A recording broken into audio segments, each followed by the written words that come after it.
El negro Carey fue después de Cristino como un hermano para mí. Era un negro tan viejo que tenía más años que la historia misma del presidio de San Lucas. Llegó a Costa Rica siendo un niño entre las gentes de color que vinieron contratadas a morir con precios de esclavitud en la zona atlántica y con destino a la construcción del ferrocarril donde por cada 4 traviesas se quedó la piel alquitranada de un negro. Solamente le conocíamos por Mr. Carey y nunca supe que tuviera otro nombre. Su sentencia era toda una vida por haber dado muerte a no sé quién en no sé dónde.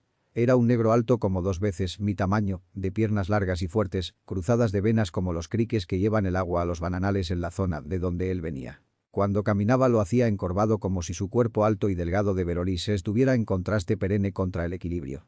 Algunas veces me decían que este negro, de morir, sería porque se iba a quebrar en dos. Su cabeza la tenía enteramente blanca como un copo de algodón. Y era manco. Hablaba 4 idiomas con un enredo de los diablos hasta el extremo que, para hablar con él, necesariamente tenía uno antes que aprender su manera de llamar a las cosas y la gente. Tenía una especial energía y hoy, cuando le recuerdo, tengo que citarle con un profundo respeto. Recién ingresado al penal con sus 70 años de edad, intentó fugarse lanzándose al mar por una de las haciendas llamadas Tumbabote. Esperó que la mar estuviera en repunta y se fue nadando. En sus años mozos había aprendido a jugar con las olas de limón que a veces tienen muchos metros de alto y este mar no le asustaba. Pero no contaba con las corrientes del Golfo de Nicoya y después de 2 días de ir al garete logró llegar no recuerdo a cuál lugar y cuando le faltaban como 10 metros para acercar a la orilla, una raya oculta en el lodo le dio un punzazo con el chuzo y le horadó el brazo en una forma tal que le quedó guindando de un pedazo de piel. Sabía que, si no lo atendían pronto, se iba a morir sin remedio. Sacó el puñal que tenía, se había lanzado desnudo y con solo un mecate alrededor de la cintura donde prendió su arma, se cortó el brazo del todo y luego, como mejor pudo, lo amarró con un mecate y se desmayó. Ahí lo encontró la patrulla que le buscaba, delirando. Todavía no me es posible dar una explicación en la forma como este amigo sobrevivió. Le preguntaba, ¿qué pensabas hacer? ¿Entregarte en alguna parte? No ser tal. Mi caminar adelante hasta liberto todo. Mano no ser nada. Liberto todo. Antes de ingresar al penal, Carey trabajaba en la construcción de puentes para la compañía. Cuando se le consideró muy viejo para andar allá arriba en las alturas poniendo tornillos y haciendo malabares con hierros al rojo para remachar, le regalaron 700 de colones y de ahí le internaron en un asilo de ancianos para negros que existía en Matina. Pero él no era para vivir así y se salió para caer en la desgracia que le tenía esperada en la cárcel por matar a un hombre blanco que le quiso robar sus ahorros. Eso es lo que se murmuraba, pues él jamás lo explicó. Yo ser inocente. Pero mí ser negrito. Testigos míos negritos todos. Juez ser blanco, periódico ser blanco, radio ser blanca y el mundo entero ser blanco. Mí ser negrito. Y Dios no querrer a los negritos. Ser los tiempos en que negritos no poder ir a San José y no pasar de Turrialba. Y a pesar de las heridas que mostraba en todo su cuerpo como una muestra de la defensa propia, siempre se le aplicó la pena indeterminada en primer grado. Toda una vida. Cuando el negro Carey hablaba de su vida, a mí se me entristecía el corazón y me daba mucha lástima porque en esta imaginación mía él había sufrido 10 veces más que yo y que ninguno otro de los hombres que conocí. Con sus palabras de un español que costaba entender, con una gran tristeza, contaba la historia de su vida como cuando uno quiebra piedras con un mazo de 20 libras. Mi rancho, Jacinto, ser grande y bonito. Y alto por ser muy cerca de las mareas con sus olas grandes de ese mar que nunca tiene cosas buenas para los negritos. El mar en tiempo a pesar de eso, subir hasta las tablas rajadas del piso. Por ser eso así, es que mi rancho yo hacer sobre pilotes largos y grandes de madera, dura que resistir el agua. Y haber un grande galerón, donde yo tener para guardar cacao, donde hacer harina de yuca y donde Josefina apilar también estañones con aceite de coco. Hacer muchos años, cuando yo tener 60 y Josefina 50 y ser jóvenes, nosotros tener un ternero, una burra y servir mucho para traer semillas del cacao tal. Por eso ser años mejor de buenos cuando ella y yo ser jóvenes y reír la vida y reír el todo. Venir entonces el tiempo de maldad y tener que vender cosecha de cacao en flor y la burrito y vender el vaca. Ya para entonces en mi vida como en mi rancho ver empezar mucho la miseria y el agua de mar crecer tanto hasta juntar agua de mar y agua de aire y querer ahogar negritos. Josefina pensar ser mejor irnos para asilos de negritos que hacer compañía en Matina, pero yo responder que no y que no y que no. Ella y yo ser jóvenes y además tener un amigo metido en asilo y él contar cosas muy malas y feas y la vida ser como perros sí señor. Cada 2 años yo pagar a compañía $2 por tener tierras y lo hacer así para que tierra no estar sin uso. Cerca de nuestro rancho pasar línea del tren. Ser un línea negra como 1000 veces mi color y vieja como mis manos o más vieja porque la línea traer los blancos de otros lugar donde no hay negritos y de un ferrocarril que ellos no usar. Ser línea mala como el corazón de los blancos y larga como la miseria de los negros. Sobre esa línea cada hora, en la noche, pasar máquina que arrastra saco, bananos, mercadería, guaro. Sobre todo guaro porque a los negros en los comisariatos de la compañía es el único cosa que dar de fiado. Pero ellos no fiar todo el arroz que nosotros querer y frijoles y fósforos, candelas, cuchillos, hachas, que todos nosotros tener que pagar al contado. Pasar el tren a veces con carga de hombres y son los que trabajar en todo en línea cada día más larga hasta llegar un día, quién saber, si hasta llegar al mar que rodea nuestro penal. Los trabajadores ser siempre negritos y lo que venir a ser que decir las veces en el tren ir y venir y llevar mercadería más barata que el blanco comprar en toda la zona, la mano de los negritos. El tren pasar como a 1 metro por encima de nuestro rancho y como a 5 metros de la orilla. Recordar que cuando yo ser niño tener miedo al tren por amenazar volcar sobre nuestra casa y matar a todos. Pero pasar siempre y cuando ocurrir dejarse caer encima del rancho de los negritos. Venir también muchos blancos en trabajar por línea pero no ser mercadería porque cuando ellos venir a trabajar aquí recibir sueldos que ser más hasta 20 veces del mismo nuestro. Y algunos de esos blancos ganar en una semana más que lo que ganar una familia de negritos en todo el año. Muchas veces yo pensar en las cosas negras y raras de los blancos y decir a mi hijo Esteban, que ya es muerto, que si nosotros los negros saber hacer todo lo que saber el blanco, nuestra miseria no ser entonces tan larga como una línea, sino corta como el temblor de la tierra que deja el tren cuando pasar sobre nuestro rancho. Y es que el temblor de la tierra después de pasar el tren ser corto, aunque repetir cada vez como si tierra entera temblar de vergüenza cuando pasar tren que costar tantas vidas de humanos con la piel negra. Mi padre traer desde Jamaica para hacer este línea. Y contar que ser tantos y tantos los medios seres que morir aquí que cuando terminar desde Limón, por cada durmiente quedara el corazón de un negro y por cada clavo una humillación y un lágrima grande por cada riel sin fin, sin nombre, por ser mi papá decir que ser la obra mis cara que costar en este país. Y el cementerio más largo por el mucho negrito que todo el día enterrar lado a lado de la línea por lo que me hace reír cuando escuchar que tierra ser de todos. Blancos y negritos. Por saber un poco de leer y un poco de escribir papá pasara ante mis paisanos como un hombre de mucha saber y por eso creer que lo que decir línea de Limón es más que un leyenda que hacer grande y terrible por el rencor que los negros guardar por cosas del blanco. También decir que cuando trabajar nunca recibir dinero en dólar, en oro o plata y que capataz dar látigo como en esta isla. Pagar en mercadería y aguardiente siempre. Antes traer muchos chinos que morir todos y por ser traer negritos que morir también, pero no muchos. Yo contar cómo era el mi vivir en aquella línea 9 ser igual a un clavo de durmiente. Un rancho de patas largas cerca de la pasada del tren que cuando ir dejar la tierra con temblor de cólera o no saber que, allá, al bajar, cerca de donde empezar la escalera, cerca de un pilar que sostener otro pilar, haber una hamaca hecha de fibras de coco trenzadas por el mano de Josefina y sobre ello yo pasar 15 años cada tarde y yo matar el tiempo leyendo un libro de mi padre en inglés y hacer pendular el hamaca con el dedo gordo pues toda mi vida ser descalzo ya que el zapato enferma mi pie. Y como de vez en vez leer periódicos sobre le que decir los blancos del negro en Limón, lo que extrañar es no saber lo que decir el negro de lo malo que ser los blancos. Mi leer entonces mucho el Biblia. Hablar de un gran hombre blanco que ser Moisés, el que un día matara a un hombre y salir corriendo hasta el monte donde encontrar a Dios y hablar y decir mucho de cosas buenas para todos. Gustar por eso mucho el historia de Sodoma y Gomorra cuando Dios enojar mucho en que reunió en un lugar a todos los negritos y quemar a todos los demás blancos. Y ahí estar el rey grande que tuvo amores con una negra de Saba. La gente verme en mi hamaca leyendo el Biblia acerca a mí y respetar un poco. Cuando ser joven yo ser de religión poco mía que ser de nuestros viejos muertos traer de África pero que es llena de brujería. Yo dejar de serlo cuando un noche el sacerdote negro de esa religión llegar con un niña blanco entre manos y después que todos bailar durante 1 hora a pesar de que el niña lloraba por ser robada de casa de los blancos y cuando todos estar cansados tomar un cuchillo con filo y sacar ojos al niña y luego lengua y por último el cabeza y beber el sangre de la chiquita. Muchos años después perder otra niña y alguien decir a los blancos los que llegaron al lugar recogiendo la niña y matando a todos los negros que estaban en esa brujería.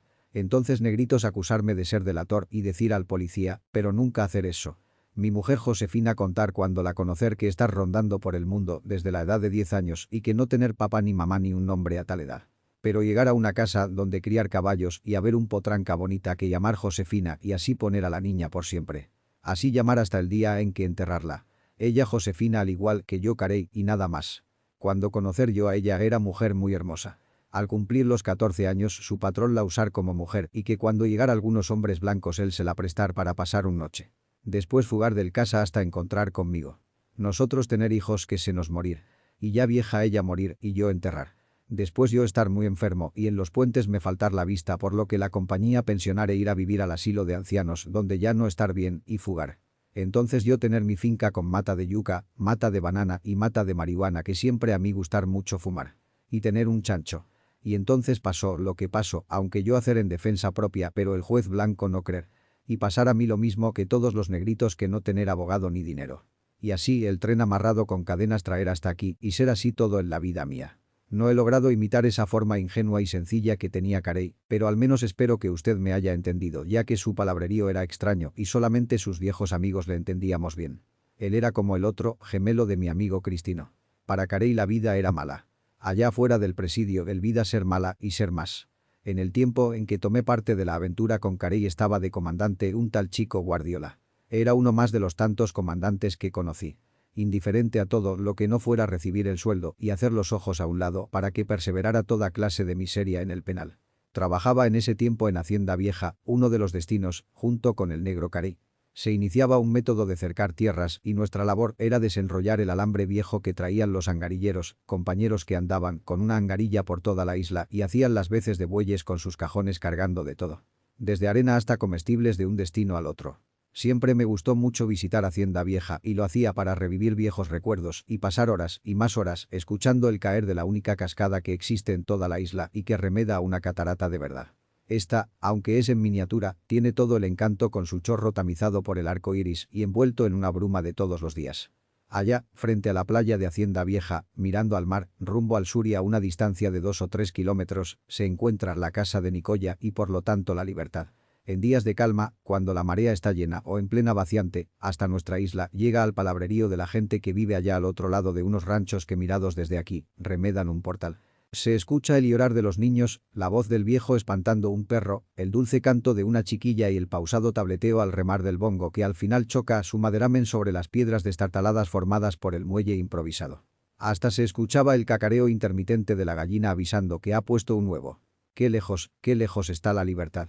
Ni tanto, decía el negro Carey, respondiendo a mis palabras de nostalgia y después repetía con una sabiduría admirable. Para nosotros estar lejos, pero para el gusano o para el caracol, estar más lejos todavía. Pensar en eso. Cuando Carey pensaba que no se le estaba mirando, pegaba los ojos allá como, deseando calcar en un mapa invisible de su cerebro todos los pormenores de la costa por donde tantos hombres se han fugado.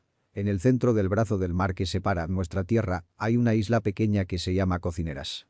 Antiguamente, cuando un hombre intentaba fugarse, le llevaban a esa isla cargado de cadenas y lo dejaban ahí, como a la deriva, de modo que el pobre para sobrevivir tenía que comer cangrejos o buscar huevos de buchón, esperando todos los días que viniera un poco de agua del cielo. El nido de las gaviotas existe por miles, eso salva a los pobres desgraciados a morir de sed, pero a que los de hombres de poca iniciativa, raras veces, ya que los de poca iniciativa no intentan una fuga, morían de sed. Alguna tarde en tanto que miraba las gaviotas, buchones o pelícanos que abundaban en este brazo marino por miles de miles hasta formar líneas sobre el mar, me decía con su palabra enredada. Este pájaro es más valiente que tú y que mí. Tener más corazón que ningún reo. Saber su tiempo de vivir. Su tiempo de morir. Nosotros no saber el tiempo de vivir y el tiempo de morir y ser más miserables al par de esta ave. Yo entendía muy bien sus palabras. Los buchones, nombre con los que el recluso llama a los pelícanos o gaviotas, por su desmedido deseo de comer hasta el extremo de que comen pescado suficiente para alimentar a 12 hombres en un día, son esas tradicionales aves marinas que viven de la pesca sobre las olas del mar. Donde asoma una mancha de sardinas, ahí está el buchón por miles de miles, formando una línea de pesca que a veces se pierde sobre el horizonte del Golfo de Nicoya. Desde muy lejos divisan su presa y se dejan caer sobre ella con una velocidad de rayo, no errando jamás una zambullida. Siempre dan en el blanco sobre el pez que han escogido. Los pescadores están en lo cierto cuando dicen que si pudieran amaestrar a una de esas aves sería la mejor utilidad que se les puede dar como pescadores a beneficio del hombre. Pero llega un día en que el buchón se vuelve viejo y ya no puede pescar. Es el momento en que busca una roca de esas que la vaciante ha dejado descubierta en el centro del mar y se lanzan de cabeza sobre ella muriendo al instante. Dicen los entendidos que esas aves, por ser tantas las miles de veces en toda una vida que se dejan ir de cabeza contra el mar, lo hacen con los ojos abiertos y que esos golpes poco a poco los va dejando cegados. Desde ese momento el buchón ya no le importa la vida y siempre escoge una sola roca y ahí frente a Hacienda Vieja está la isla Aves, que es donde van a morir los pájaros. Un día, como en la cosa más natural del mundo, me propuso de sopetón. Es necesario que nosotros dos fugar de aquí. ¿Fugarnos? Estás loco. ¿Es que no poder imitar al buchón?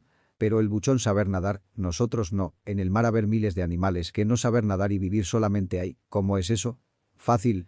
Ellos saber flotar. Recordé que es cierto. Sobre las olas van siempre un montón de animales que no saben nadar y viven flotando a merced de la corriente en busca de su alimento, que son los desechos que viajan en el agua salada. En mi memoria estaba la historia de cuando el negro Carey intentó fugarse. Entonces sí sabía nadar.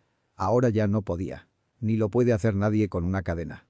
Pero él me recordó que, entonces, un palo le había servido de flotador. Haremos un balsa con estos alambres y en un forma tan mejor que con ellas ser capaces de dar vuelta al mundo.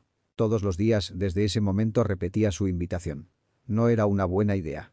Las fugas jamás son buenas ideas. Son el producto de la desesperanza, el miedo a la cárcel, el momento en que el reo siente que se ahoga. Son a veces el único escape que le queda al ser humano reducido a barro entre las rejas de un penal.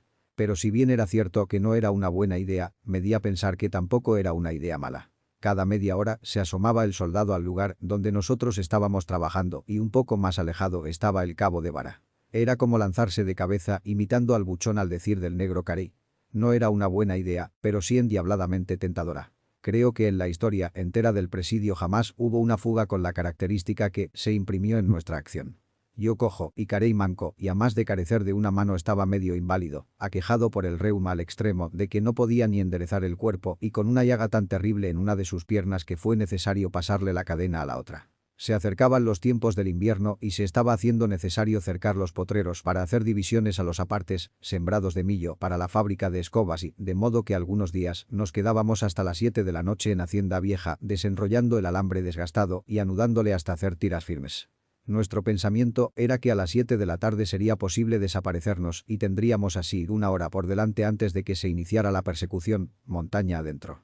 3 grandes troncos de espabel que el mar había arrojado con las primeras lluvias a la playa nos sirvieron y colocados en forma de V para empezar la aventura. Una vez hecha la balsa a hurtadillas en tiempos que nos llevó más de 30 días en ir y venir un momento al monte donde teníamos nuestro tesoro. Al final y terminada la balsa llegamos a la seguridad de que nuestra libertad era un hecho cierto.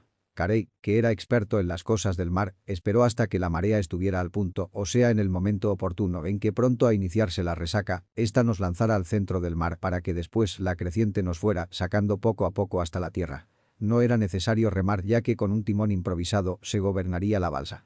Teníamos con nosotros una lima escondida en los matorrales para quitarnos la cadena y unas tapas de dulce que yo me robé de la cocina.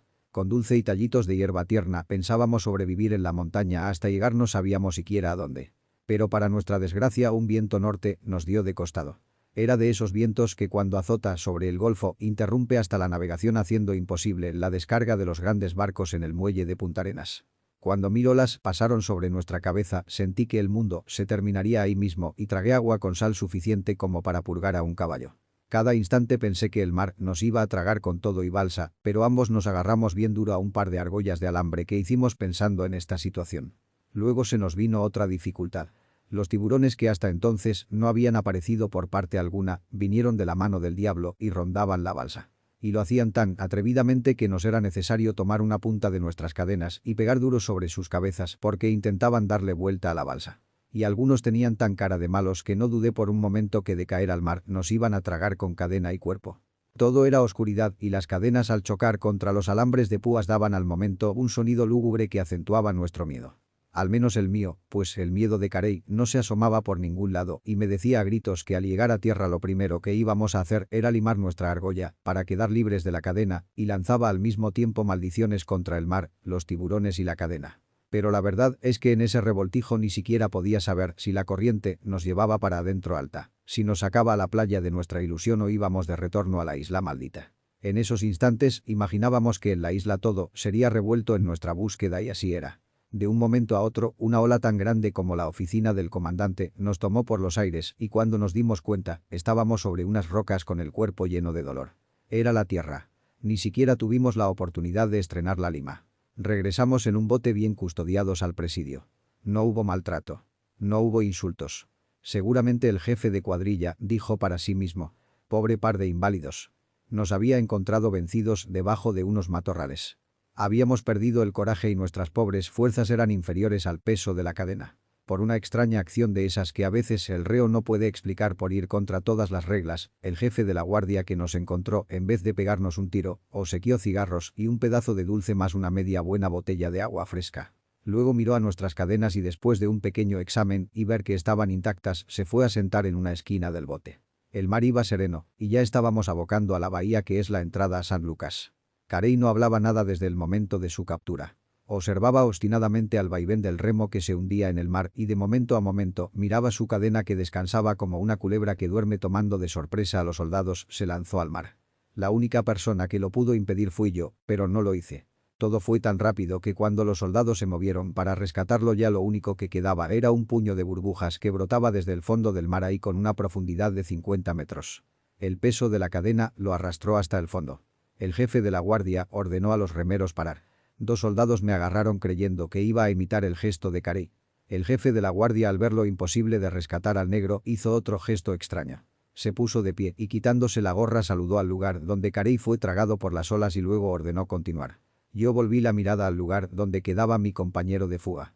Al final todo fue como lo hacen los buchones que no pueden vivir cegatos y conocen su tiempo de morir. Se me condujo directamente al calabozo donde iba a pasar 6 meses. Después de un tiempo, me pusieron una cadena doble que no me permitía caminar ni llevarla de un lado a otro, sin ayuda de un compañero. Creo que duré como 3 meses para domarla y caminar luego como lo hacía con la otra de menos eslabones. En los próximos 5 años tendría que cargar esa cadena, un tiempo en que llegué a olvidar cómo era que se caminaba.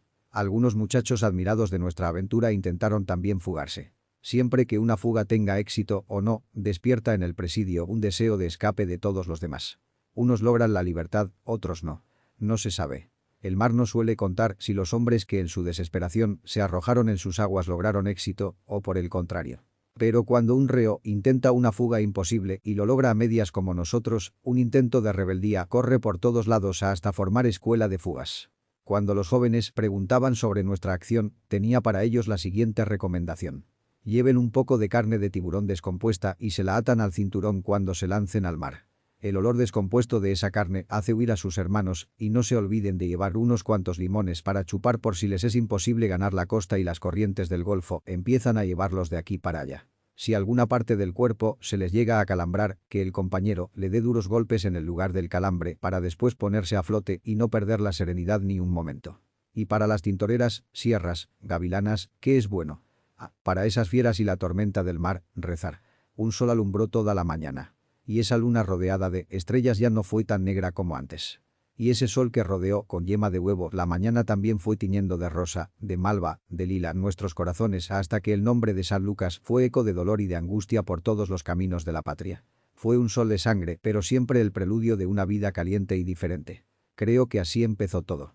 Fue un tiempo muy doloroso pues nunca habíamos tenido tantos padecimientos juntos. Pero después de ellos vino el sol.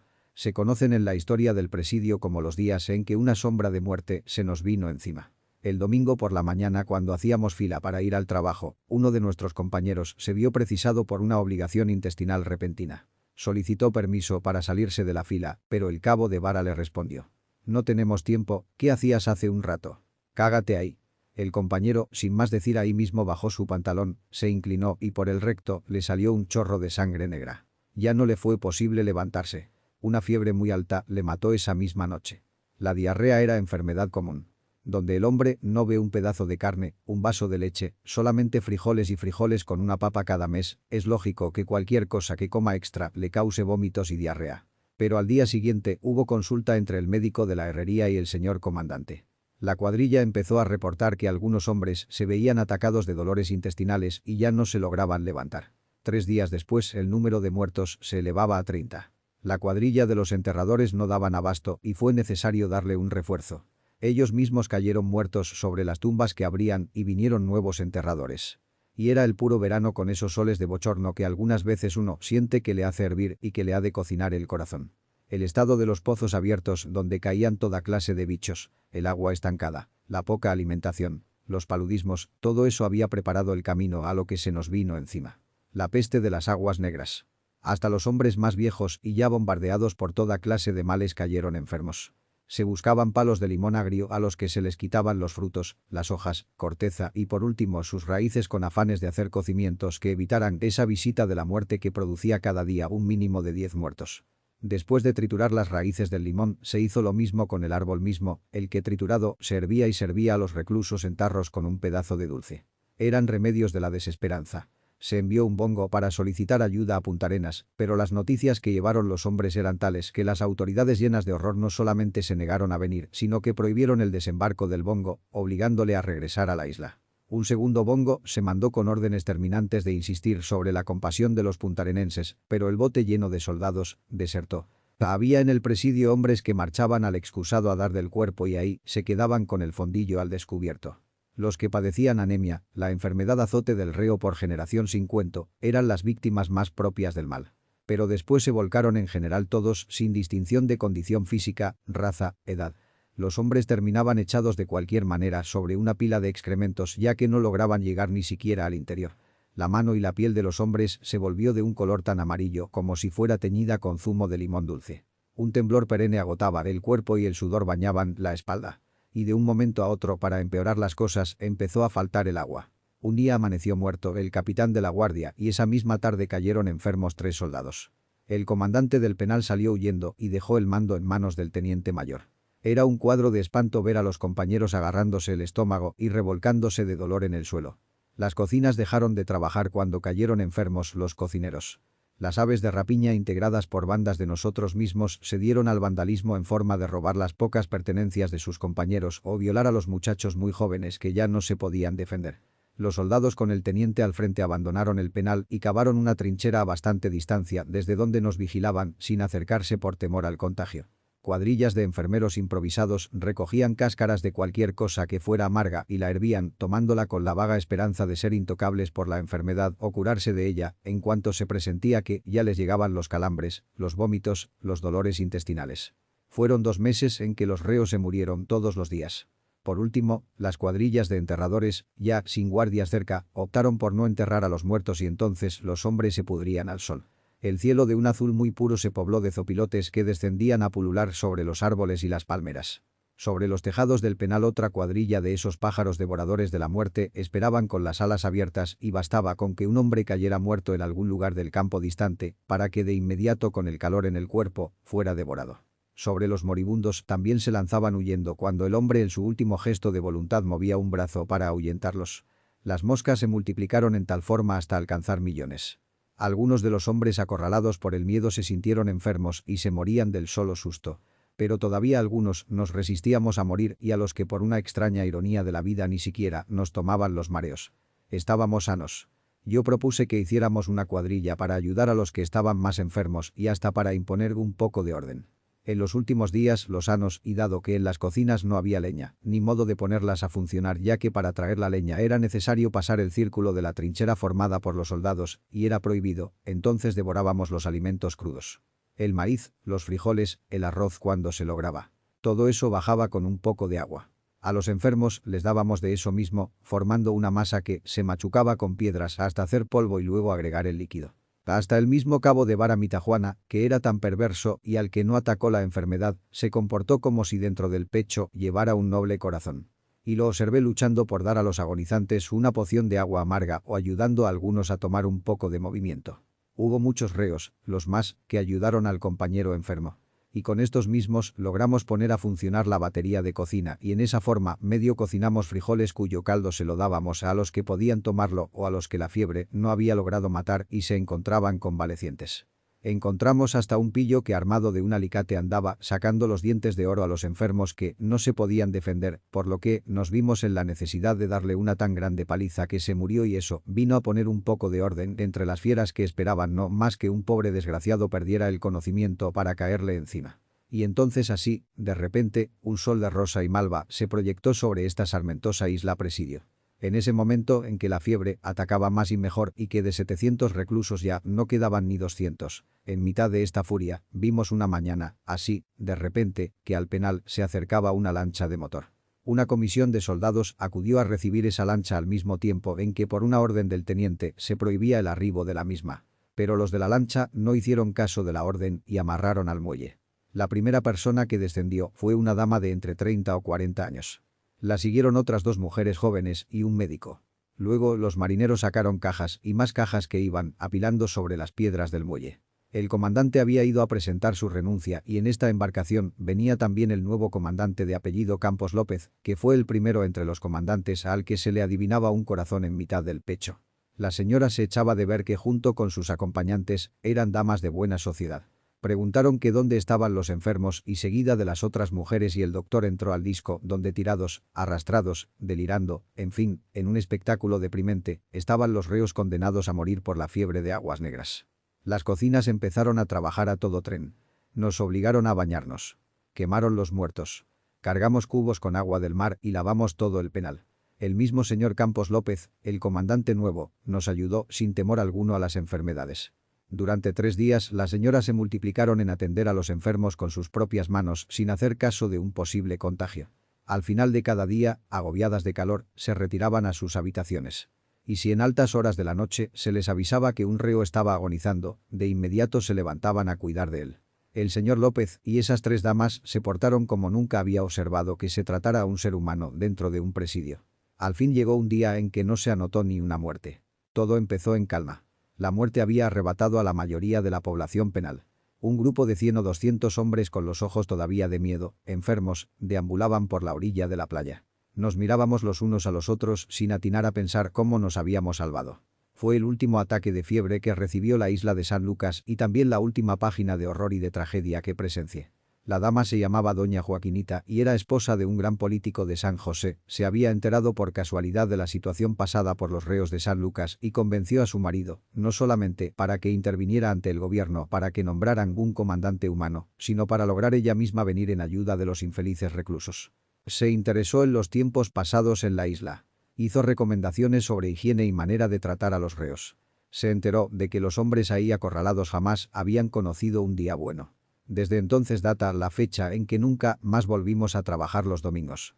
Y vio también la dama que nuestra existencia era tan miserable como la cadena que los locos, los enfermos, los viejos y los muertos habíamos llevado o portábamos arrastrando por todo lado. Un día, antes de marcharse la dama, y cuando la fiebre fue controlada del todo, el comandante reunió a todos los sobrevivientes. Nosotros dimos las gracias a la señora y ella nos permitió besarle en sus manos. Y recuerdo que nos dijo: «He tenido mucho gusto de estar estos días con ustedes. Haré lo posible para que todo cambie en esta isla y vengan tiempos mejores. Adiós por ahora y vamos todos a orar porque el bien en sus varias formas esté con ustedes». Un recluso, cuando la señora habló, tratando de recordar, decía: «No sé, Dios me perdone, pero creo haber conocido a esta señora, se me parece a una amiga que tuvimos en Limón, era mujer de amigos. Pero no puede ser. Recuerdo que tenía un hermano que fue muerto en el penal de Limón». «Claro que no puede ser, imbécil», intervine yo. «La que tú nombras era una cualquiera y en cambio esta mujer tan suave, tan dulce, tan culta, además no es así que a una mujer el mismo presidente de Costa Rica le ha de dar facilidades para venir a meterse en un presidio donde jamás vienen las mujeres». Es cierto, pero te digo que se parece como un huevo a otro. En el lugar donde ella estaba le decían la princesa por su fina manera de ser y su estilo de reina, por lo que te digo que esta señora es igual a esa otra. ¿Qué había pasado? Muy fácil de explicar. Y es que Dios ya no estaba mirando para otro lado. Aún las cosas que en mis tontas oraciones no atinaba a solicitar nos fueron llegando poco a poco y un médico siguió visitando cada semana. Fue mejorando un poquito la comida y el látigo no se escuchó ya más restañar sobre las espaldas de los reos en los 3 años que el señor Campos fue nuestro comandante. El presidio se iba lavando la cara llena de vergüenza en una historia de ayer y los hombres empezaron a sufrir un poco menos. Y es más. La misma señora 3 años después regresó acompañada de un hombre alto, grueso, amable, que saludaba a todos y que le presentaban armas. El señor presidente. La noticia corrió por todas partes. Un salto se nos dio en el corazón. No precisamente por la visita que hacía al penal del presidente de Costa Rica, sino porque con él y del brazo venía ella, la señora que nos había servido como ángel de la guarda. Ese día por primera vez en la historia del presidio los reclusos comimos carne de cerdo y arroz con papas que la señora trajo en grandes ollas desde Punta Arenas. Ante nosotros reunidos, estando la señora a la par de él y con la risa muy grande, el señor presidente dirigió la palabra a los reos y dijo: «Esta amiga me ha convencido de vuestro dolor. Ella ha visto vuestras llagas en los pies deformados por la cadena. Yo no os puedo dar la libertad porque vuestras causas pertenecen a la ley. Sí os prometo que estudiaré una a una toda petición de gracia que podáis elevar ante mí por los medios legales. Ahora, antes de despedirme, os quiero dar una noticia. Esta amiga mía y vuestra, cuando regresó a San José, me ha estado rogando que os quite la cadena, grillos y grilletes, de modo que en este momento yo, presidente de Costa Rica, de acuerdo con un principio tan noble como es la compasión humana, declaro que ningún hombre puede ya volver a ser torturado en esa forma y que desde este momento en San Lucas no ha de haber, y para siempre, un hombre que lleve cadena al pie. Muchas noches yo dije que no existía el milagro. Qué tonto fui al pensar así, ya que esto que estaba pasando ahora era un milagro. La dama lloraba de alegría y de rodillas besó las manos del señor presidente, el que la hizo levantar, y devolvió un beso en la frente. Nosotros quedamos como clavados sin lograr expresar ni una palabra. La alegría de ese momento era superior a todos nuestros sueños. Ella misma tomó la primera cadena quitada de las piernas de un reo que tenía más cerca y la arrojó al mar. A cada uno de los reos se le permitió ir hasta la orilla del mar y arrojar su cadena conforme se la iban quitando los herreros. Tomé la mía y la lancé bien lejos mar adentro al tiempo que decía: «Pobre, pobre mar». Dije esas palabras de todo corazón, como si con lanzar la cadena le causara al mar tantas lágrimas y penas como su tortura me hizo vivir. Esa fue la vez primera que un presidente de Costa Rica visitaba San Lucas. El compañero que nos había hablado de la princesa, la mujer de la vida alegre en Limón, la misma que él había conocido rodando por el puerto, todavía tenía sus dudas de que esta encopetada dama, esposa del presidente de Costa Rica, fuera la misma mujer. De modo que cuando la dama pasó a nuestro lado, le dijo: «Buenos días, princesa». Ella volvió el rostro y le reconoció al instante. Tembloroso vio nuestro compañero cómo le sonreía y pronunciaba algunas palabras al señor presidente, que también lo miró. Dios mío, era ella, ¿me pondrán las cadenas de nuevo? Pero no. Aquella mujer que fue un día al presidio para jugarse la vida por ayudarnos y ahora era descubierta por uno de los nuestros como una antigua mujer de todos, de negros y de blancos en Limón. Esa mujer que dio una lección de lo que vale el corazón que ha sufrido, no tenía mezquindad como para guardar rencor a un pobre diablo que la llamó por su apodo. Ella solamente pensaba que ya nunca más, el tintineo amargo de una cadena al pie volvería a sonar cerca de la carne de un hijo de Costa Rica, no importa lo negro y horrible que fuera el pecado que un día le arrojara al presidio.